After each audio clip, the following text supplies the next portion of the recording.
By Helen Briggs, BBC News. Image copyright Getty Images. Image caption: The large and the small are most at risk of extinction. On land and in water, the biggest and the smallest of the world's animals are most at risk of dying out, according to a new analysis.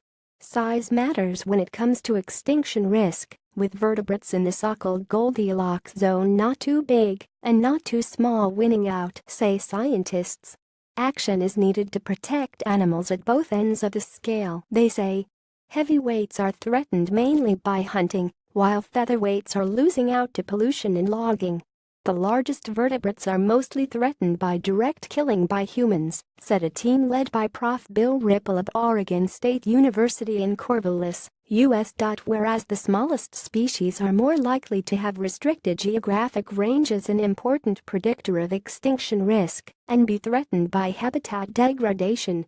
Image copyright Jürgen Leckie. Image caption: The great hammerhead shark is under threat from illegal fishing. The research adds to evidence that animals are dying out on such a scale that a sixth extinction is considered underway.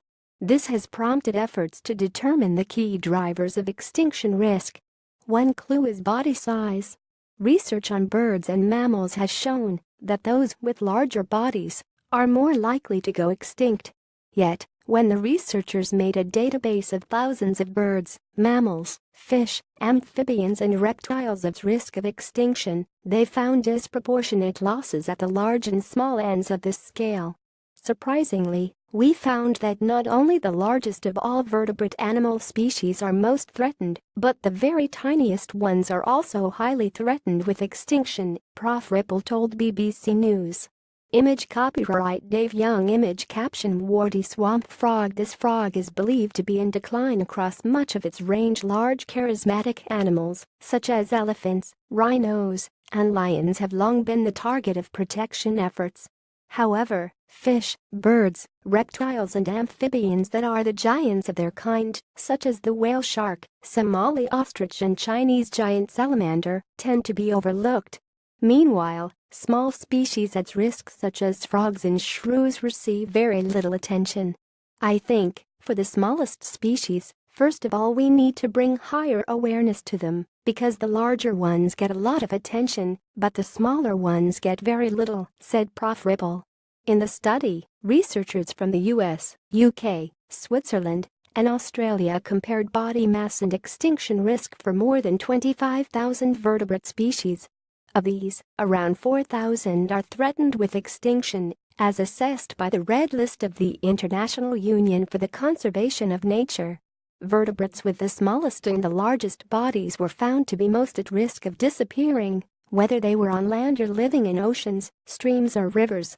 Image copyright R. Hutterer. Image caption: The Canarian shrew is a tiny endangered mammal living only on the Canary Islands. Threats facing the heaviest included regulated and unregulated fishing, hunting and trapping for food, trade or medicines. The lightest were mainly at risk from pollution of lakes, streams and rivers. Image copyright FactCatDog. Image caption: The Bavarian pine vole is thought to be critically endangered. The researchers say that, while different approaches are needed for the conservation of large versus small species, there is an urgent need to step up efforts for both. Ultimately, reducing global consumption of wild meat is a key step necessary to reduce negative impacts of human hunting, fishing, and trapping on the world's vertebrates, they write in the journal Proceedings of the National Academy of Sciences, which published the study. Indeed, based on our findings, human activity seems poised to chop off both the head and tail of the size distribution of life. Extinction can be a natural process, affecting a handful of species each year. However, estimates suggest the world is now losing species at hundreds of times the background rate. Co-researcher Thomas Newsome of the University of Sydney in Australia said for large animals lessening the negative impacts of hunting, fishing and trapping was key. But it's ultimately slowing the human population growth rate that will be the crucial long-term factor in limiting extinction risks to many species, he said. Follow Helen on Twitter